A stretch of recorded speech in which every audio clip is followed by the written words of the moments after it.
마태복음 16장 13절로 20절의 말씀입니다.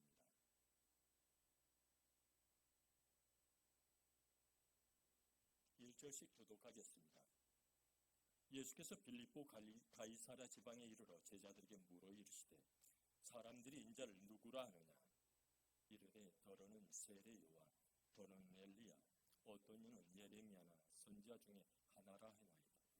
이르시되 너희는 나를 누구라 하느냐? 시몬 베드로가 대답하여 이르시되 주는 그리스도시요 살아계신 하나님의 아들이시니이다. 예수께서 대답하여 이르시되 아요나 시몬아 내가 복이 있도다. 이를 내게 알게 한 이는 혈육이 아니요 하늘에 계신 내 아버지시니라. 또 내가 내게 이르노니 너는 베드로라. 내가 이 반석 위에 내 교회를 세우리니 음부의 권세가 이기지 못하리라. 내가 천국 열쇠를 내게 주리니 내가 땅에서 무엇이든지 매면 하늘에서도 매일 것이요 내가 땅에서 무엇이든지 불면 하늘에서도 불리리라 하시고 이 제자들에게 권고하사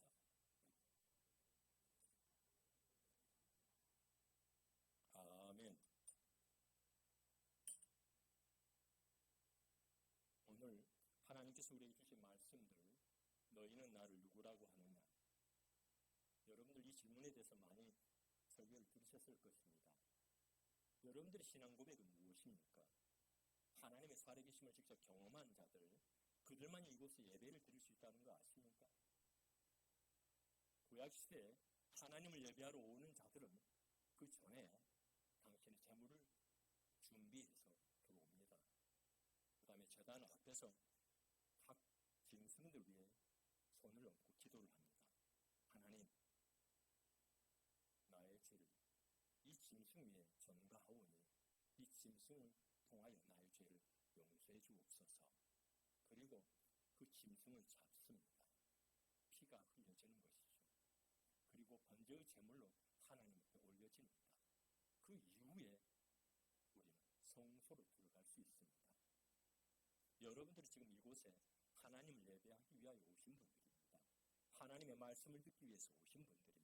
그 전에 여러분들은 예수의 피 뿌린 옷을 입어야만이 하나님의 예배에 참여할 수 있다는 것입니다. 여러분들에게는 하나님의 거룩한 피가 예수님으로 여러분들에게 다가와 계십니까? 예수의 피가 있는 자들만이 하나님을 예배할 수 있고 하나님의 말씀을 말씀으로 받아들일 수 있습니다. 이와 관계가 없으면 여러분들은 오늘 하나님의 말씀처럼 여러분들은 어디에 속해 있는지를 분별해 보셔야 합니다. 세상 사람들은 우리에게서 무엇을 궁금해하느냐? 우리가 예수님을 전도하는 자들이 있었습니다. 이번 목요일 날도 전도하는 손길이 있었습니다. 섬기는 자의 손길이 있다고 사진을 통해서 보았습니다. 예수를 믿으십니까? 예수를 믿으십시오라고 전하면 그들은 우리에게 하는 말이 있습니다. 당신이나 믿으십시오. 또는 우리가 복 받으십시오라고 하면 나는 복을 많이 받으니 당신아 복을 받으세요라고 합니다. 세상에서 말하는 복과 하나님께서 우리에게 주시는 말씀의 복이 다른 것입니다. 그런데 우리는 세상과 동일한 가치관으로 우리는 복을 이야기할 때가 많이 있습니다. 그렇죠. 그러나 하나님의 생명이 우리에게 부여되어 있을 때 세상 사람들이 전도를 할 때 그 사람들은 우리에게서 무엇을 볼까요? 나에게서 무엇을 보고 있을까? 나를 통해 그 사람은 하나님을 보고 있을까? 당신과 다름없는 또 다른 사람을 보고 있을까? 이것을 우리는 살펴보아야 합니다. 세상이 나를 대하여 누구라고 하느냐? 세상이 예수를 무엇이라고 말하느냐? 우리는 그 질문에 대해서 우리는 살펴볼 수 있습니다. 그리고 거기에 따르는 책임이 우리에게는 있다라는 것이죠. 세상이 나를 통하여 과연 살아계신 하나님을 보고 있는가? 어떻습니까? 여러분들은 하나님을 믿는 지 오래되었잖아요. 아마 모태신앙을 가진 분들도 계실 것이고 나이 들어서 신앙생활을 하신 분들도 있을 것입니다. 그렇다면 제가 질문해 보겠습니다. 여러분은 하나님을 만나셨습니까? 하나님이 살아계심이 여러분의 삶에서 경험이 되고 있습니까? 이게 세상 사람들이 믿는 우상과 하나님을 예배하고 경배하는 우리들 다른 점입니다. 우상과 살아계신 하나님의 다른 점이 오늘 가이사랴를 방문했던 제자들의 모습에서 나타나고 있는 것입니다. 가이사르가 어떤 지역이죠? 아스라시아는 가득했던 곳입니다. 사람들의 번창했던 곳입니다. 거기는 그리스 신전, 제우스 신전을 중심해서 여러 가지 신상들이 우상으로 세워져 있던 곳입니다. 그리스도 신의 판을 모시던 곳입니다.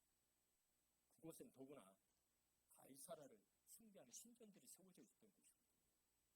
세상에 많은 것들이 거기 준비되어 있었습니다. 위용을 준비하고 있었습니다. 그곳에서 예수님이 제자들과 함께 보신 이후에 세상 사람들은 나를 누구라고 하느냐 질문하고 있는 것입니다. 우상과 나를 어떻게 대비하여 보고 있느냐, 이 질문을 바로 하고 있는 것이죠. 그럴 때 어떤 말 나옵니까?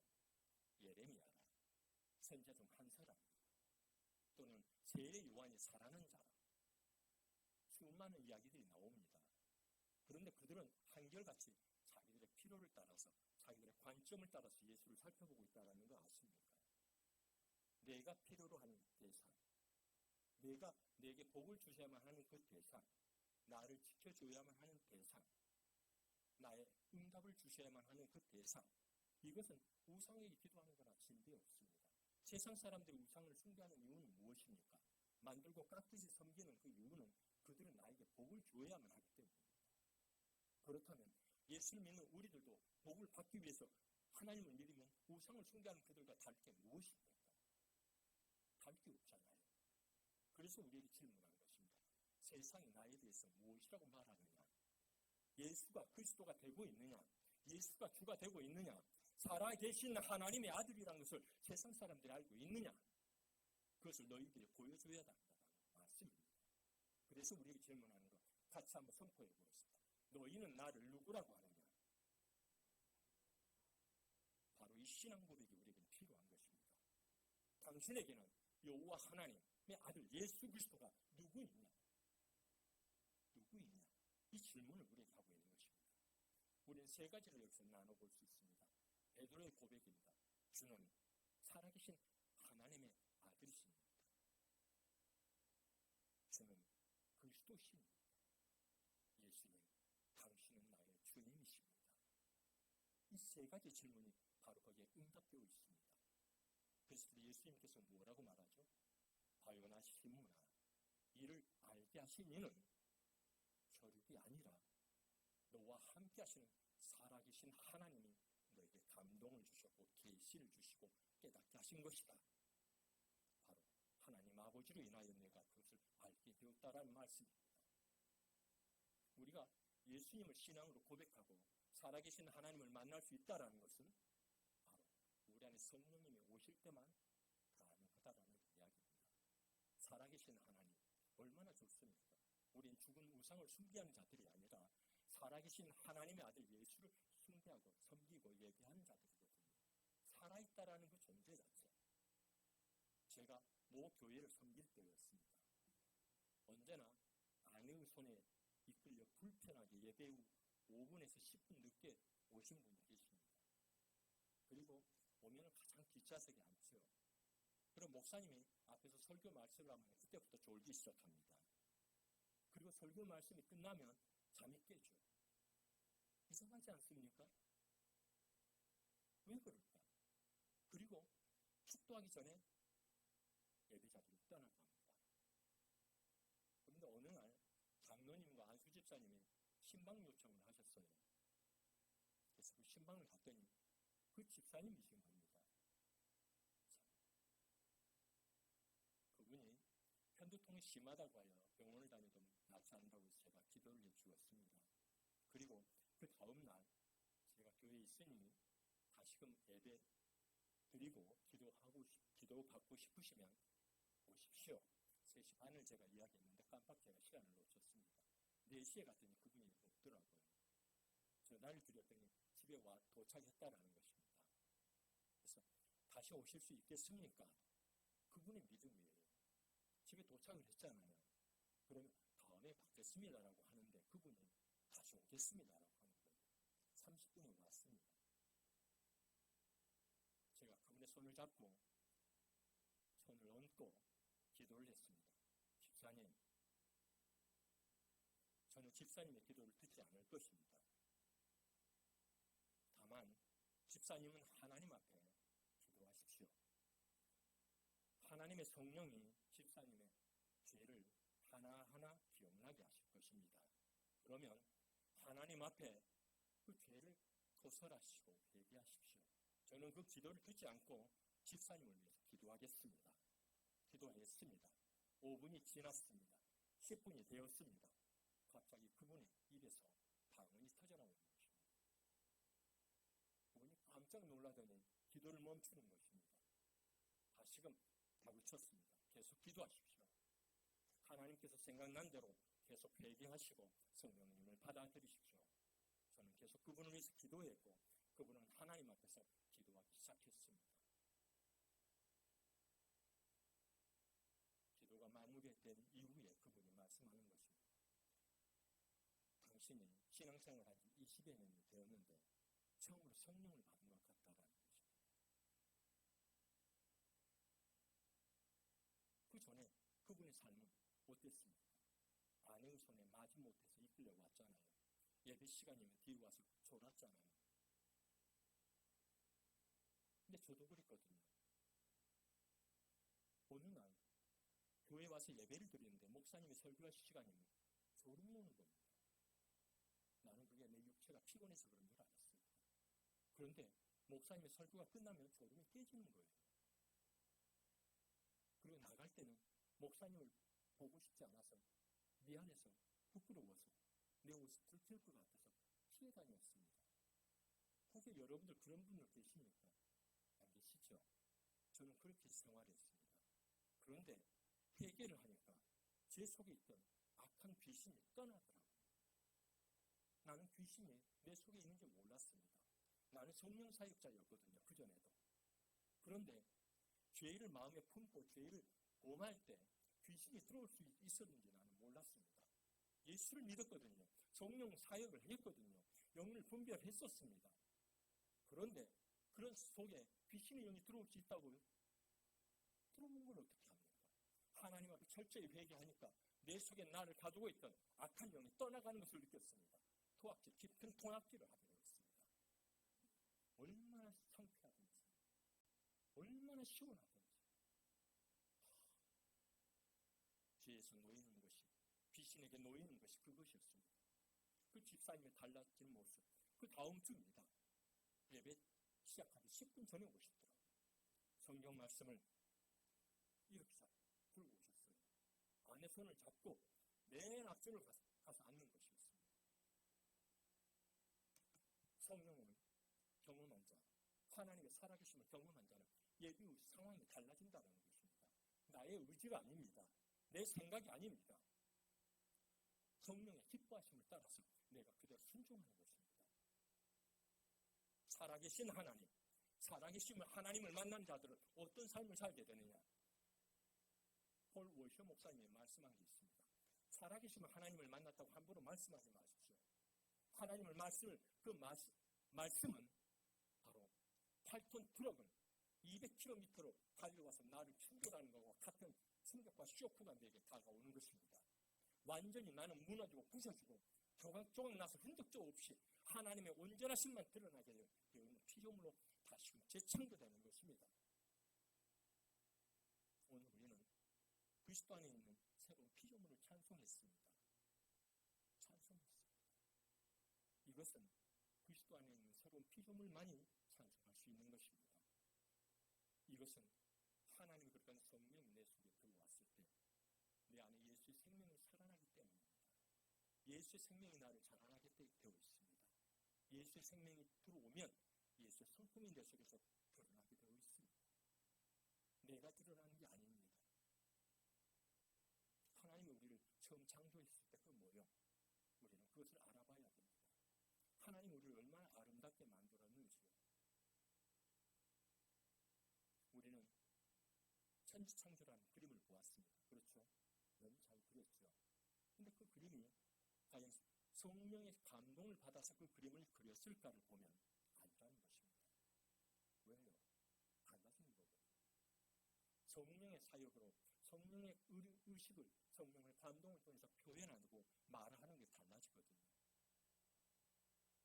하나님과의 접촉점을 놓았습니다. 그런데 아담이 벌거벗은 모습이잖아요. 그죠? 성경에서는 벌거벗었다라는 말을 어느 때 표현하고 있습니까? 죄를 지은 이후이거든요. 하나님의 영이 우리에게 다가왔을 때, 하나님의 영이 충만한 상태로 우리가 어떤 상태였을까요? 모세가 하나님과 시내산에서 교제한 이후에 나왔을 때 그 모습이 어떤 모습이었습니까? 빛이 났다는 거예요. 왜 그런 모습이었습니까? 스데반이 순교 현장에 있을 때 그 모습이 누구의 모습과 같았다고 했습니까? 천사의 모습과 같았다. 하나님의 영광 속에 비춰집니다. 인간의 모습, 두드러지고 깨어졌던 그 모습이 아니라 변화된 모습이었다는 것입니다. 어떤 모습일까요? 시편 8편 5절 말씀을 한번 여러분이 찾아보셔야 됩니다. 시편 8편 5절의 말씀.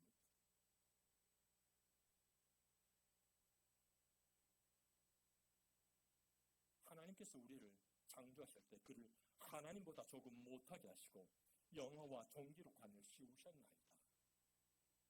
무엇이라고 말합니까? 영화와 종기로 관을 씌워진 존재라는 것입니다. 그러니 옷을 입을 필요가 없죠. 하나님의 영광이 우리 속에 가득히 충만하게 채워진 거죠. 빛난 존재들의 삶으로 우리가 살게 되어 있는 그런 모습입니다. 그런데 사탄이 뭐라고 말하죠? 유혹을 합니다. 사탄의 유혹은 반드시 우리에게 하나님의 존재에 대한 부분, 나의 존재에 대한 부분을 의심케 합니다. 내가 하나님과 같이 될 것이다. 성경에서 뭐라고 말합니까? 우리를 하나님의 형상으로 창조하였다고 말합니다. 다시 말하면 나의 모습이 보이는 게 아니라 내게서 하나님의 영광과 형상이 비춰지는 자였다. 그 얘기입니다. 왜요? 성령의 충만함이 내 속에 있었기 때문입니다. 내 모습이 아니라 성령의 감동과 성령의 역사가 나 속에서 그대로 흘러요. 그래서 하나님께서 뭐라고 말합니까? 만물 지배하고 다스리고 통치한 권세가 너희에게 부여된 자라고 말하는 것입니다. 다시 말하면 이 모든 권세는 하나님이 우리에게 허락하신 것입니다. 예수의 영으로만요. 하나님과 같이 될 것이다? 아니요. 이미 나는 하나님과 같은 존재성을 살고 있는 존재로 부름을 받았다는 것입니다. 사탄이 예수를 시험하러 나왔을 때 뭐라고 말합니까? 내가 만일 하나님의 아들이면, 십자가에 못 박혔을 때도 내가 만일 하나님의 아들이면 내려와 보라. 우리에게 하나님의 존재성과 하나님의 아들됨을 의심케 한다는 것입니다. 여러분 속에 주님이 살아계신 것을 확증한다면 여러분의 모습은 정말 달라질 수밖에 없습니다. 왜요? 하나님의 영이 여러분 속에 부여되었으면, 하나님의 성령이 부여되었으면 하나님이 여러분 속에서 성전 삼아 여러분 안에 거하시기 때문입니다. 무엇을 기도하시겠습니까? 하나님의 나라요, 하나님의 거룩한 의요, 하나님의 말씀만이 그 속에 들려지잖아요. 예수의 피 뿌리는 옷을 입은 자들만이 천단지 참여할 수 있다고 말했습니다. 그들만이 성소로 들어와서 하나님의 말씀의 양식을 취할 수 있습니다. 빛된 사명을 빛을 발할 수 있습니다. 하나님을 향하여 거룩한 부장의 제단을 끊임없이 살려 올릴 수 있습니다. 하나님의 영광을 볼 수 있게 됩니다. 이것은 바로 예수의 피 뿌린 옷을 입은 자들, 그 안에 예수의 성령이 거하는 자들만이 이 일을 감당할 수 있다는 것입니다. 우리는 누구를 믿습니까? 살아계신 하나님의 아들을 믿는 자들입니다. 세상의 영이 아니라 하나님의 뿔로부터 비롯된 하나님의 성령을 우리에게 계시받은 자들입니다. 성령이 아니면 예수를 주와 그리스도라고 고백할 수 없다는 것 우리는 알고 있습니다. 살아계신 하나님, 제가 언젠가는 청년들 이끌고 병원 전도를 갔습니다. 앞에 간판에 스님이라고 되어 있었습니다. 그걸 따라갔습니다. 제가 한때는 사상적으로 불교 철학을 좋아했거든요. 많은 사상을 접했거든요. 그분에게 다가갔습니다. 근데 제가 그분과 나눈 이야기 중에서 놀라운 게 있었습니다. 우리 불교도 성경을 읽습니다. 거기에서 한 번씩 오픈을 받았습니다. 번째, 저는 벌써 성경을 2번 읽었습니다. 당신은 동국대에 강의를 나가고 있는 주제라고 말씀을 했습니다. 근데 성경을 2번을 읽었다는 거예요. 와, 놀랐습니다. 그런데 제가 잠잠히 묵상해 봤습니다. 그분과 대화하면서 나누었던 그 부분들을 점검해 보았습니다. 하나님의 말씀은 성령의 감동으로 계시되고 기록되어 있는데 성령의 감동이 없이 하나님의 말씀으로 받을 수 있었을까? 아니었다라는 것입니다. 그들에게는 교양이었습니다. 그들의 한 가지 사상이었습니다.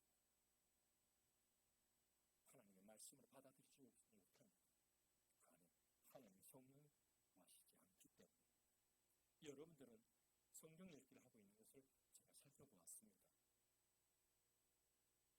한때는 제가 계속 성경을 1년에 2번씩 읽게 되더라고요. 그런데 어느 날 하나님께서 왜 분기마다 읽어볼 생각은 안 해보느냐라는 말씀을 주시는 거예요. 맞다. 1년에 2번도 읽을 수 있으면 반기가 아니라 분기마다 한 번씩 더 읽을 수 있겠다. 읽기 시작했습니다. 읽으시더라고요. 경건 서적을 일주일에 5번 이상 읽었습니다. 하나님께서 그런 시간들을 저를 몰아가셨습니다. 말씀을 묵상하고 하나님께서 어느 속에 어떤 사람을 통해 그 속에 하나님의 계시하심이 있었던가 살펴보았습니다. 너무나 놀랐습니다. 하나님께서 당신이 의도한 대로 나를 이끌어 가시는 것입니다. 내가 원하는 것이 아니었습니다. 성령께서 내가 필요한 것을 너는 세움을 받아야 된다는 것입니다. 예수는 그리스도요 주가 되십니다.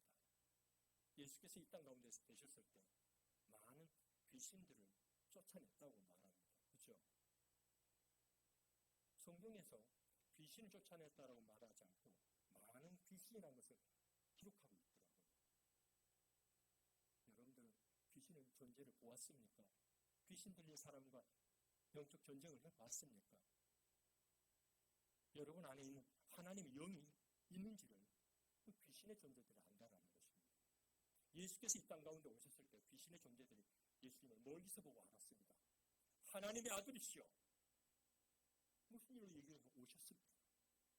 근데 우리가 아직 멸망받을 때가 아닌데 심판받을 때가 아닌데 어찌하여 오셨다니까. 귀신들은 예수님을 멀리서 보고 알았습니다. 하나님의 아들이시여. 하나님의 아들이시여. 그런데 한 가지가 있습니다. 예수 믿는 사람과 귀신의 영이 있는 사람들의 차이점이 무엇이냐?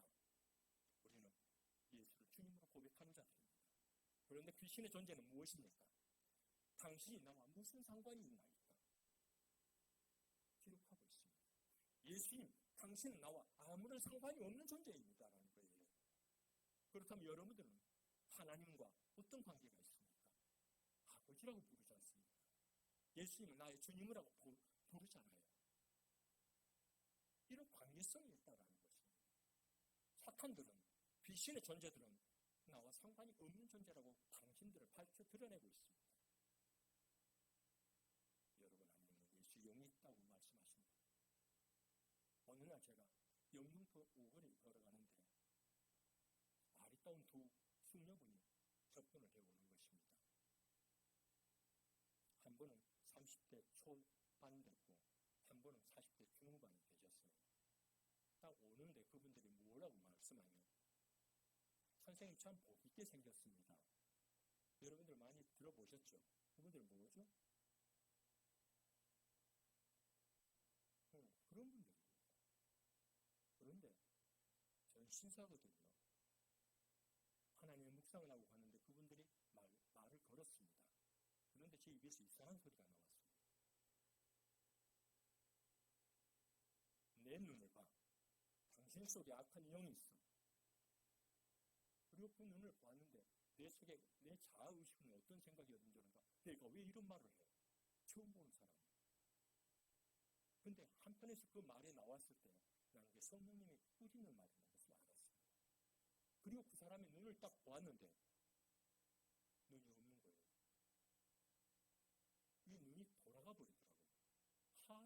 겉에만 보이는 거예요. 그리고 온몸을 부들부들 떠는 거예요. 나는 그 속에 귀신의 영이 있는 줄 몰랐습니다.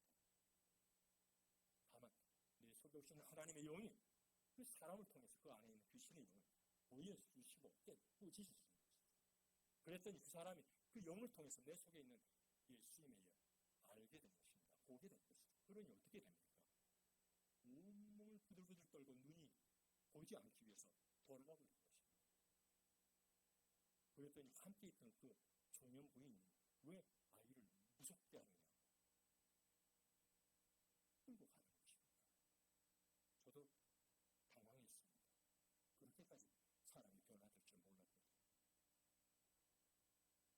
그럴 때 하나님의 말씀이 들렸습니다. 많은 빛이. 하나님께서 제게 그런 걸 보여주실 때는 당신이 하나님께서 말씀했던 이 말씀을 제게 확증시켜 주실 때 그 현장을 보여주셨거든요.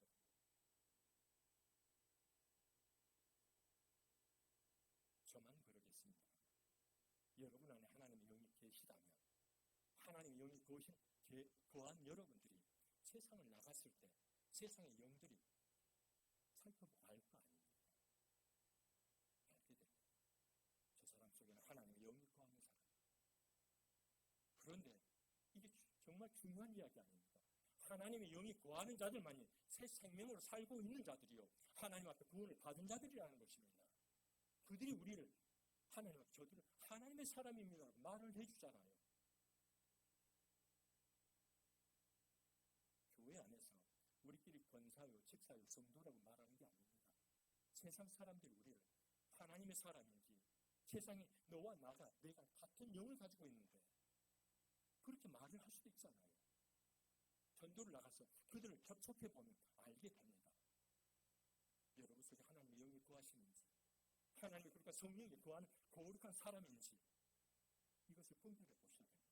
그럴 때 예수는 여러분 속에서 그리스도이심을 확증합니다. 그리스도가 누구입니까? 살아계신 하나님의 아들입니다. 만유의 주제 되신 하나님의 아들이십니다. 나를 구원하신 주 오신 분입니다. 이것을 믿게 됩니다. 예수가 그리스도이심을 위하여 내가 알게 되면 그분을 내 마음에 영접하면 나는 내 의지대로 살 수 없습니다. 예수님을 주님이라고 고백하게 되는 것입니다.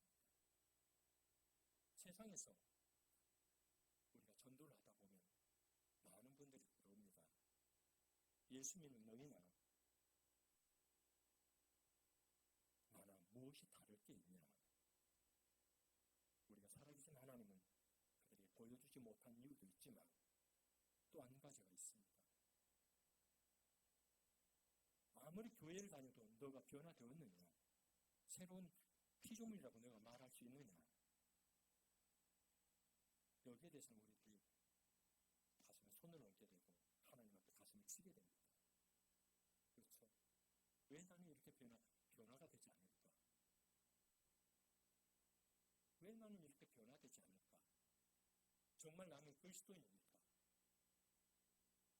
왜 변화가 되지 않는다고 말씀합니까? 하나님의 성령이 여러분 속에 오시면 하나님의 영이 거하게 됩니다. 그러면 그 영으로 우리가 새로운 피조물을 살게 될 수도 있고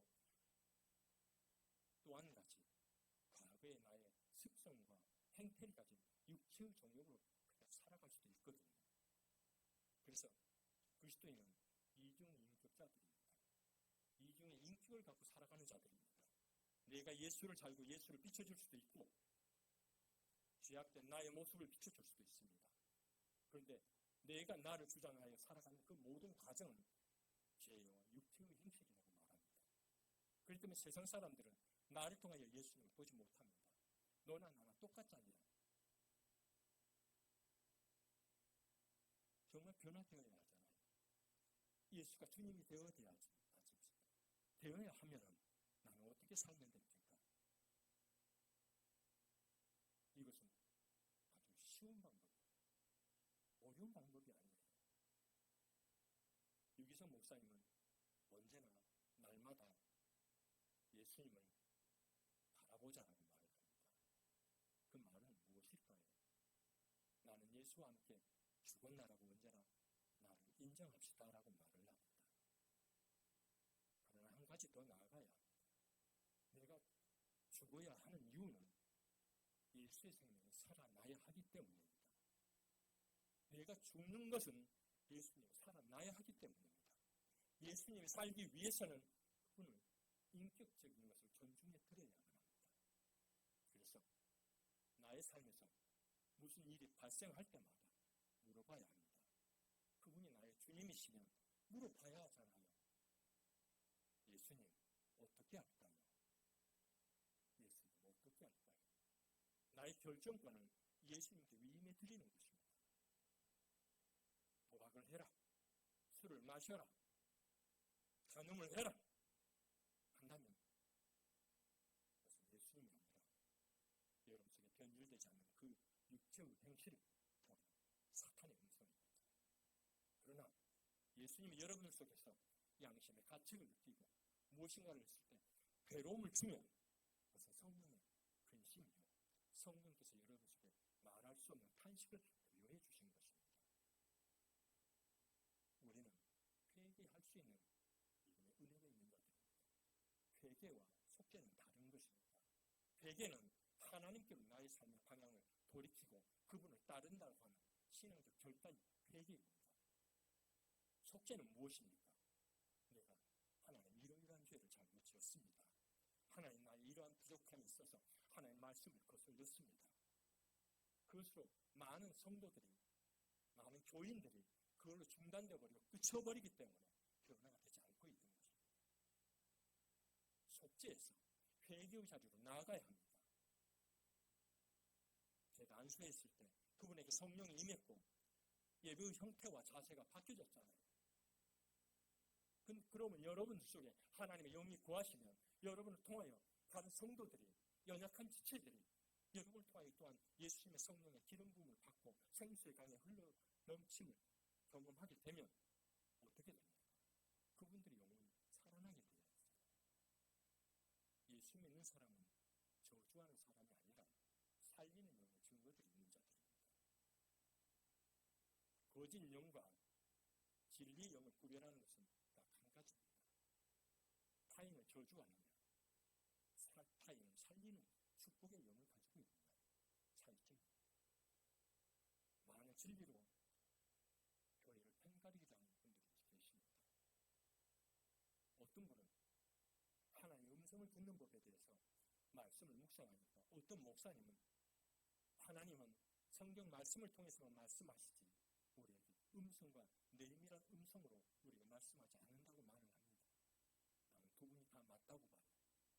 왜 맞을까요? 예수님 살게 보십시오. 예수님께로 다가오는 모든 자들을 예수님이 고치셨습니다. 그런데 한 가지, 당신의 고향으로 갔을 때 어떻게 됐습니까? 많은 병자를 고치실 수 없었다고 말합니다. 왜요? 그들이 믿지 아니함으로. 다시 말하면 하나님의 영, 성령이 하실 일을 내가 제한해버리고 하나님 당신은 여기까지만 하셔야 됩니다. 이제는 내가 할게요 하면 하나님의 영 더 이상 당신을 드러낼 수 없습니다. 왜요? 그분은 인격적 존재이기 때문에. 내가 그분을 의뢰하고 맡겨드릴수록 그분은 내 속에서 더 당신을 드러내기를 기뻐하십니다. 빛은 감출 수 없습니다. 귀신의 영 우리 속에 들어온 것을 당신은 감추고 있습니다. 당신을 지배할 때까지 숨기고 있습니다. 정체로. 그러나 하나님의 영이 오면은 아무리 사소한 빛일지라도 우리 속에 빛을 발휘할 수밖에 없습니다. 그래서 우리를 보고 뭐라고 합니까? 빛의 자녀라고 말합니다. 성난 깨피 한 조각만한 빛일지라도 그는 빛입니다. 태양과 같이 빛나는 빛일지라도 그는 빛입니다. 이는 내 속에 오신 예수님을 주님으로 고백하고 주님과 더불어 살아갈 때 가능하다라는 것입니다. 여러분 속에 예수님이 살아계심을 나의 주로 고백이 되고 있느냐? 예수는 그리스도로 끝나고 나의 주님은 아직 아니다라고 하면 여러분 신앙을 점검해 보셔야 합니다. 예수가 주님이라고 하는 고백은 퀴리오스라고 말합니다. 오직 하나님께만 대해서 나의 주라고 고백을 하는 것입니다. 로마 시대에는 가신교를 숭배를 했습니다. 그런데 퀴리오스라는 그 단어는 오직 로마 황제에게만 바쳐진 호칭이었습니다. 예수 믿는 자들에게 말을 했습니다. 당신의 주가 누구입니까? 예, 나의 주님은 오직 예수 그리스도입니다. 이걸 용납할 수 없었습니다. 로마 황제에 대한 반역행위이기 때문에 신전 앞에 제사를 드릴 수 없었습니다. 그들은 무릎 꿇지 않았습니다. 숭배하지 않았습니다. 살아계신 하나님의 아들, 신의 아들이 시저 앞에 그들은 무릎을 꿇지 않았습니다. 타협하지 않았습니다. 왜요? 그것은 우상이기 때문이었습니다. 내 안에는 오직 예수님만 거하시기 때문에 그들은 타협하지 않았습니다. 그래서 그들은 핍박을 받았게 된 것입니다. 주님이라는 그 호칭 하나, 빼앗길 수 없는 그 호칭 하나, 타협할 수 없는 그 호칭 하나였습니다. 여러분은 상투스라는 분의 이야기는 아십니까? 상투스.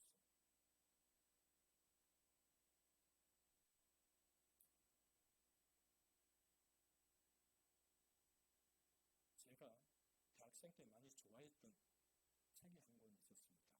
영상이 마르쿠스 아우렐리우스가 지은 책이었죠. 참 좋았습니다. 스토아과에 대한 그런 여러 가지 사상을 접할 수 있어서. 그런데 그분 중에 기독교를 가장 박해하는 시대의 살았던 분이 그분이었다고 하는 것입니다. 학자였습니다. 사상가였습니다. 그런데 로마 나라에 자연주의가 임했습니다. 게르만 민족이 쳐들어왔습니다. 역경이 창궐했습니다. 그랬을 때 그들은 마녀 사냥이 필요했던 것입니다. 기독교인들이 로마의 신들을 모욕하고 제사드리지 거부했기 때문에 우리 신이 분노해서 이러한 여러 가지 반란이 우리에게 닥친 것이다. 그러므로 기독교인들을 박해하고 핍박하고 죽이자. 기독교인들을 몰아가기 시작했습니다. 군중들에게 집을 빼앗기기도 하고 사로잡혀갔습니다. 기독교인들과 함께 살았던 노예들을 고문해서 그들에게서 말을 빼냈습니다. 우리의 성찬식에 대한 부분을 그들에게 혼육하게 했습니다. 기독교인들은 식인을 하는 아주 야만족입니다. 내 이웃을 내 몸같이 사랑하라는 것은 그들은 흔치 상간을 하는 자들입니다. 거짓 자백으로 몰아갔고 많은 기독교인들을 이끌어갔습니다. 그 중에 한 사람이 바로 상투스입니다. 상투스를 잡고 질문을 했습니다. 너의 고향은 어디냐? 나는 그리스도인입니다. 너의 집회 장소는 어디냐? 나는 그리스도인입니다. 너는 자유민이냐? 나는 그리스도인입니다. 그에게서 어떠한 질문에서도 그 입에서는 오직 나는 그리스도인입니다라는 이야기밖에 안 나왔다는 것입니다. 그 속에서 많은 것을 빼앗고자 고난을 고문을 하고 때로는 심지어 불에 달군 의자에 그를 앉히기도 했습니다. 그런데 그는 죽지가 않았습니다. 그 많은 고난 속에서 그는 단 한마디 나는 그리스도인입니다. 이 고백만을 했다는 것입니다. 왜 그랬을까요? 왜 그랬을까요? 그분에게는 예수가 주님이셨기 때문에 내 인생은 내 것이 아니라 예수님 당신의 것입니다. 그렇기 때문에 나는 어떠한 자리에서라도 그리스도인 것을 잊지 않겠습니다. 나는 그리스도입니다. 그리스도인이라는 이 고문 속에서 그는 결국은 몰입에 순교를 당하게 됐습니다. 상투스가 온몸이 허물어지고 믿음을 지키는 그 모습을 보는 배교자들이 그때 있었습니다. 잠잠히 상투스가 어떻게 하는지 보고 있던 그 배교자들이 결국은 용기를 얻어서 말하게 됩니다. 나도 그리스도인입니다. 상투스처럼 나도 그리스도인입니다.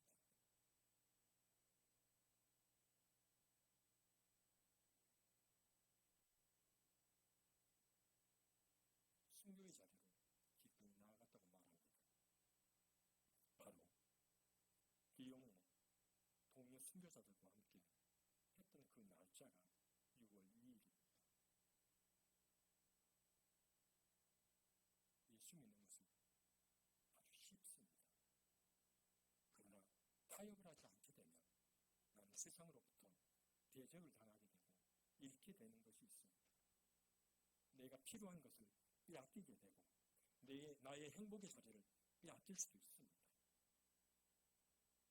그러나 나의 주가 예수 그리스도라고 하면 나는 이것을 위해서 내 생명조차도 아끼지 않고 내어드릴 수 있는 것입니다. 여러분은 누가 주인이 되어 있습니까? 다시금 여러분 질문 속에 너희는 나를 누구라고 하느냐? 여러분 속에서 여러분들 스스로가 질문을 해보시기 바랍니다. 주님, 영원히 변함없는 나의 주인입니다. 베드로가 예수를 처음 만나는 것은 갈릴리 호숫가에였습니다. 고개를 엄청나게 잡았습니다. 그물이 찢어질 듯 했다고 합니다. 그럴 때 당신 앞에 말씀하였던 그분 앞에 무릎을 꿇고 뭐라고 말합니다. 주여 나를 떠나소서. 나는 죄인으로소이다. 가이사라 빌립보에서 너희는 나를 누구라고 하느냐 말했을 때 베드로가 말합니다. 주는 그리스도시요 살아계신 하나님의 아들이십니다. 예수를 부인하고 다시금 갈릴리 바다를 옥으로 돌아갔을 때 예수님을 만났을 때 예수님은 베드로에게 묻습니다. 너는 나를 사랑하느냐? 그때도 베드로의 입에서는 주여 주는 나의 그리스도입니다. 내가 주를 사랑합니다. 베드로의 입에서는 예수님을 만난 처음부터 십자가에서 죽는 그 순간까지 예수님은 나의 주, 나의 그리스도였습니다.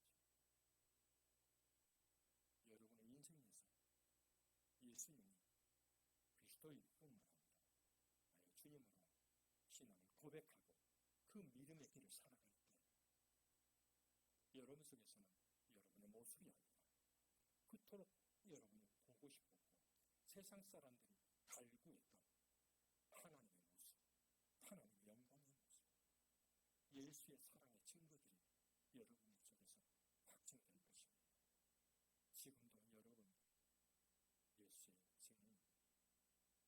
내가 예수의 증인이고 여러분이 예수의 증인으로 살게 되어 있습니다. 남은 시간 제한하지 마십시오. 지금 이 시간부터 예수의 증인으로 살면 여러분의 마음이, 여러분의 몸이, 여러분의 가정이, 여러분의 몸이 하나님의 거룩한 성전으로 거룩한 하나님의 영광이 충만할 것입니다.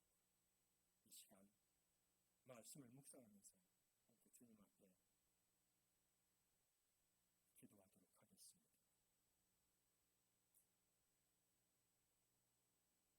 타이타닉호에서 마지막 부름을 받은 존 하프 목사님이 있습니다. 그는 자신에게 부여된 구명조끼도 예수를 믿지 않았던 자에게 양보를 했습니다. 나는 구원받았지만 당신은 구원이 필요한 사람이야. 그러니 당신은 구원이 필요한 사람에게 이 구명조끼를 입고 예수를 믿으십니다. 물에 빠졌을 때 다시금 그 많은 사람들 속에 주 예수를 믿으라. 그리하면 너와 내 집이 구원을 받으리라. 주 예수를 믿으라 외치기 시작했습니다. 한 형제에게 예수를 믿으라고 외쳤을 때 그 형제가 이제는 나도 예수를 믿습니다. 전한 이후에 그 형제는 말합니다. 나는 마지막 존 하퍼 목사님의 마지막 복음의 증인으로 부름받은 자입니다. 여러분, 우리 속에 어떤 음성이 들리고 어떤 메시지가 있습니까? 그 메시지를 통하여 우리들 영혼이 하나님 앞에 화답한 자로 예수님 되어 살아가는 여러분들이 되시길 기도합니다. 같이 기도하겠습니다.